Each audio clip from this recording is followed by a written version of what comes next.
우리 욥기 마지막 42장입니다. 욥기에서는 고난의 주제로 한 권의 책이 계속 왔습니다. 억울하다, 애매하다, 내가 왜 이런 일을 겪어야 하느냐. 사람들끼리 이 세상 안에서는 해답을 얻기 어려웠습니다. 하나님께서 창조에 대해서 쭉 말씀하셨죠. 창조의 원점으로 가보자. 창조하신 하나님, 높으신 분, 빛 가운데 계신 분, 그리고 모든 것이 창조로 보면 은혜였습니다. 선물로 주셨고요.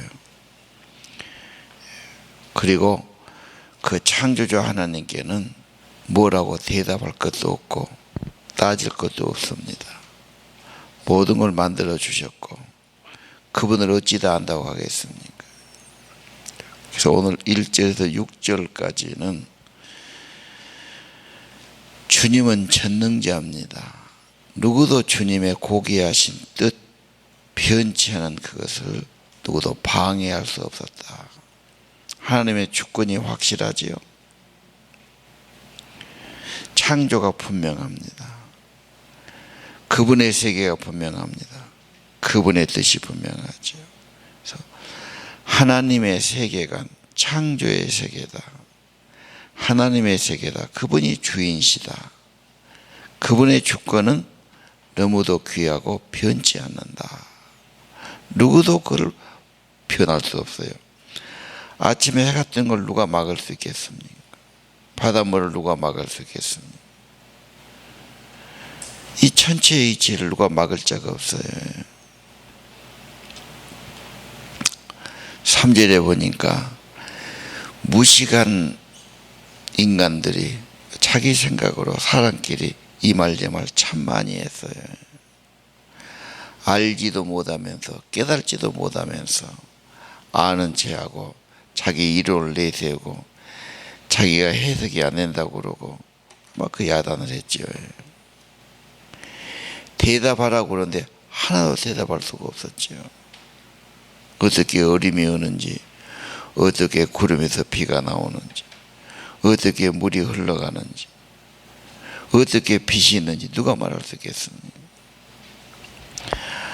하나님을 경험하고 욥은 다 해석이 됩니다. 그리고 회복되기 시작합니다. 하나님을 경험한다는 것은 인생에서 가장 큰 전환점이 되고 가장 큰 축복이 됩니다. 그리고 이 경험은 그냥 한 번 있고 없어진 게 아니라 길이 열리죠. 늘 하나님과 교제하든지 말씀을 받든지 기도를 드리든지 은혜가 계속되고 있습니다.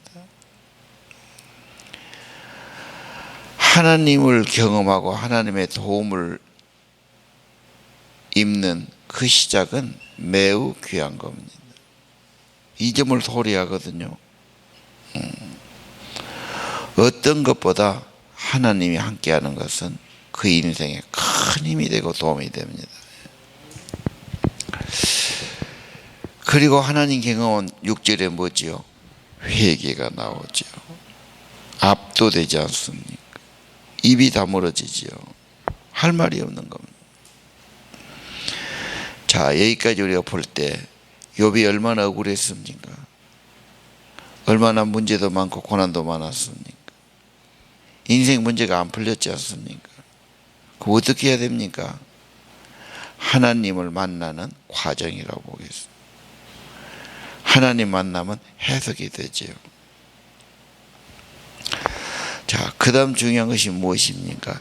7절 이하 속죄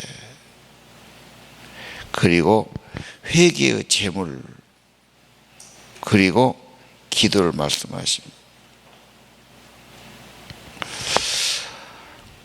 우리가 잘못하면 하나님께 회개도 하고 회개의 제물도 바치고 물론 말로도 회개하고 마음으로 회개하지만 회개의 제물을 바친 것도 굉장히 의미가 있는 겁니다. 번제를 바쳐라. 죄를 위해 바쳐라 그러죠. 그리고 기도해 준다. 이 기도를 통해서 회복됩니다.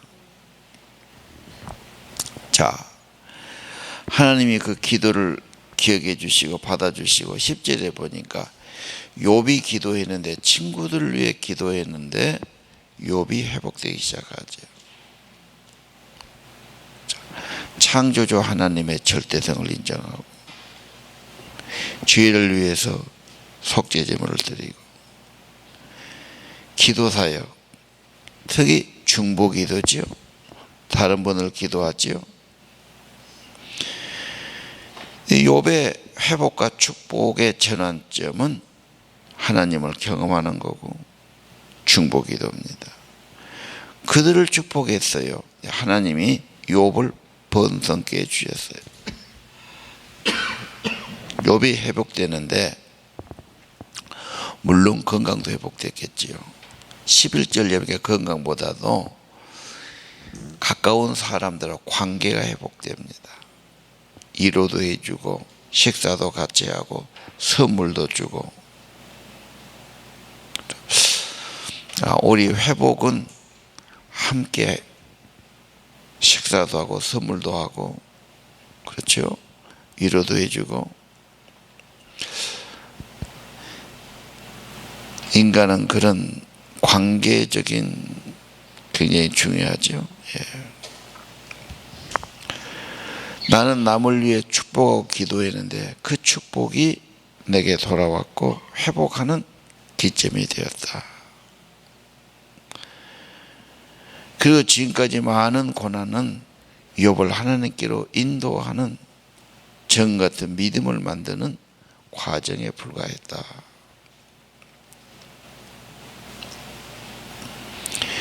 욥은 손해만 봤다고, 내가 왜 이런 어려움을 겪어야 하냐고, 왜 남들은 괜찮은데 내가 이런 고통을 겪었냐고 했습니다. 모든 것은 원래 없는 것이었습니다. 하나님이 주신 것들이었죠. 욥의 마음속에 있던 신앙의 불순물들을 걸러내는 시간이었습니다. 특별히 겸손하도록. 자, 12절 이하 보니까 욥이 복을 받았는데 재산이 다 회복됩니다. 우리 사는데 재정 문제 무시할 수 없습니다. 13절 자녀들이 회복되지요. 예. 거기도 보니까 딸들이 아름다웠다 그렇게 나와요. 딸들에게는 그게 상당히 의미가 있는 것 같습니다. 그 다음에 욥이 아들도 낳아서 재산을 나누어 주었고 140년을 더 살았고 자손을 4대까지 보았다.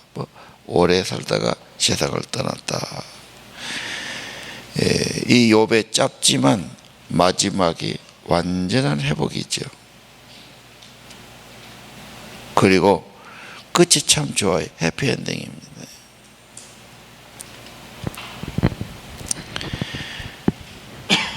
끝만 이렇게 좋다면 가운데 몇 년인지 모르지만 참혹한 고난이 있든 어려움이 있든 이것도 추억이 될 수 있고 간증이 될 수 있는 거죠.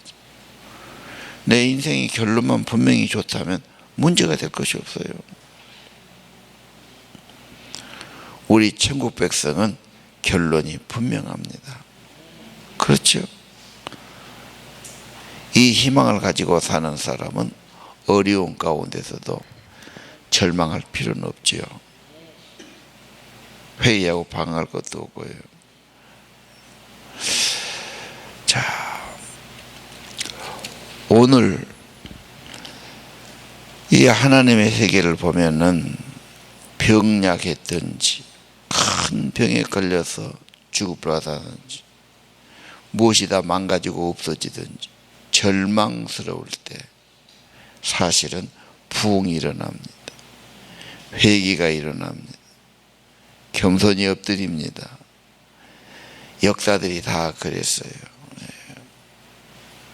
그래서 어려움은 검은 보자기에 쌓여 있지만 그 안에 보배가 들어있다. 검은 보자기에 쌓였다. 두려워할 것 없습니다.